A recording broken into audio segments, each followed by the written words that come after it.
In order for permanent change to stick, you have to have some sort of epiphany, some aha moment. Something needs to help you see something differently than you once saw it before. And in today's video, I'm hoping to spark a long overdue epiphany in all of you watching this when it comes to your health and fitness journey.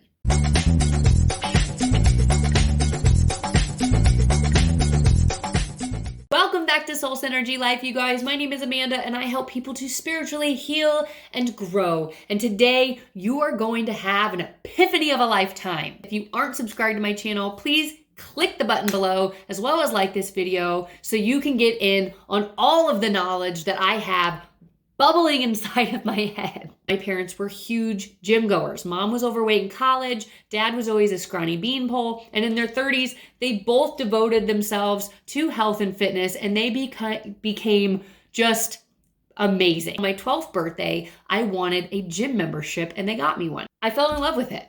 But over time, as I grew and all of the outside bullshit that happens to you through your adolescence and through your young adult life, it started to push the importance of the gym back, and I started replacing it with bad habits and just a bad lifestyle routine. But I always found myself circulating back to the gym. It was like I had this magnetic pull of, I know this makes me feel good. I know I like when I work out, so I'm gonna do it. And then when I start to feel good, I'm gonna go back to the old habits because, those are fun. It wasn't until I had my epiphany that I've shared with in other videos where I realized that drinking alcohol all the time, partying, eating fast food multiple times a week was eventually going to kill me, that I was not going to be around long enough to really live a fulfilled life. I had this aha moment of, you always circulate back to the gym. You know it makes you feel good. You know it's good for you. Now start making it a part of your life.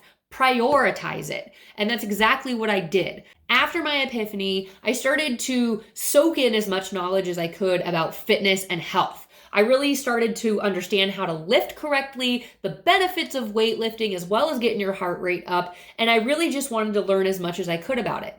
After that, nutrition followed, and I started to learn more of how to fuel your body correctly. Over years and years and years, I realized that I wanted to help give this knowledge to people and help them lose weight. And that's exactly what I did. I became a health and fitness coach for multiple different companies. And I noticed that I was sitting there handing over everything somebody needed in order to lose weight. I was sharing all this knowledge I had gained on my own health and fitness journey. And it frustrated the hell out of me when I'd package it up and give it to somebody with a shiny bow on top, only to find them reverting back to their old ways and starting at square one, being super frustrated. And it would frustrate me because I was thinking, here, just do it, just follow it, just make it happen. Why aren't you? And that's when I had my own epiphany, and I realized that people aren't having permanent change because they aren't doing the inner work that it takes to make the external part of you permanent. What a lot of people do is they try to create a new lifestyle plan while keeping their old habits intact. A lot of us don't realize that as teenagers and as young adults, we're already starting to solidify habits that we have acquired over, some trying times, and they stick with us into adulthood. And that is when we find ourselves unhappy with what we see looking back in the mirror. We all experience trauma. We all go through trying times. And it's as we evolve into these adults that we create coping mechanisms. And what's attached to coping mechanisms is lifestyle habits.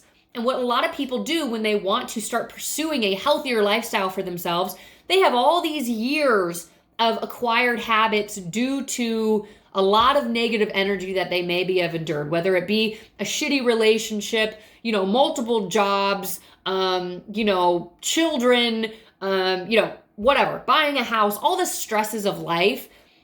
We have acquired this negative drama and this negative energy inside of ourselves, and we hold on to it. And with that is attached our old habits and our old coping mechanisms.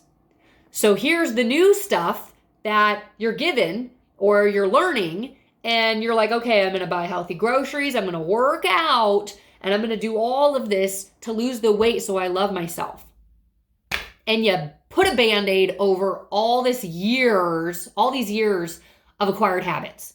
And you put that Band-Aid on, and as soon as something happens in your life that causes you stress or disarray, you realize that this is way too tough, and I'm going to bring back all those old habits and those old coping mechanisms.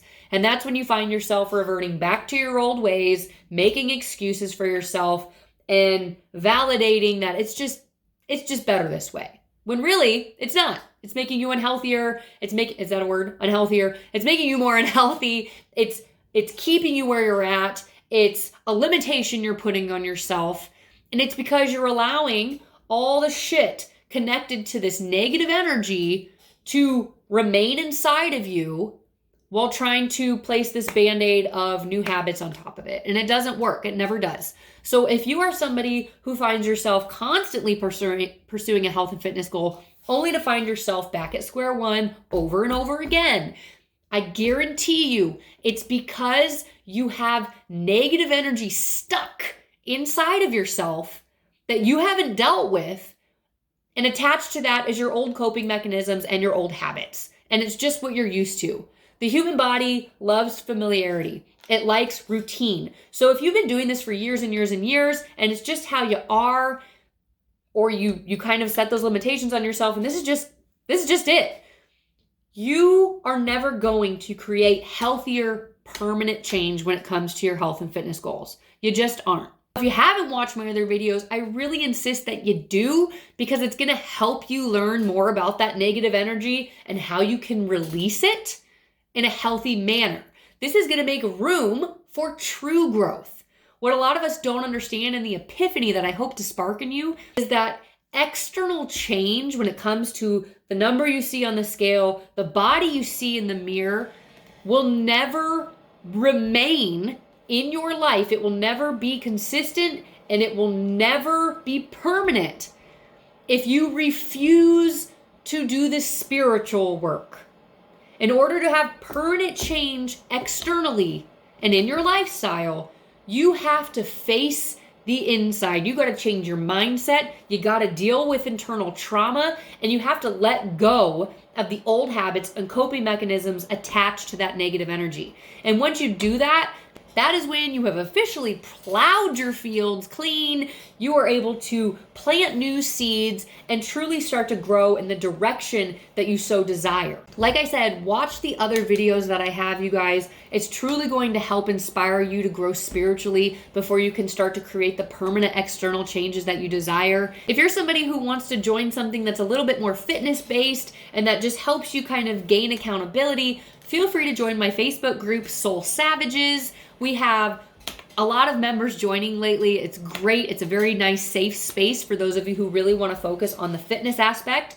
I do weekly challenges in there. This week is a on-foot miles challenge, and it's just a fun space where a lot of girls, and men, you're welcome to, but it's all women right now, but where we can share pictures, share struggles, share mini wins, whatever the case. So go ahead and feel free to join that. I'll drop the link in the description below.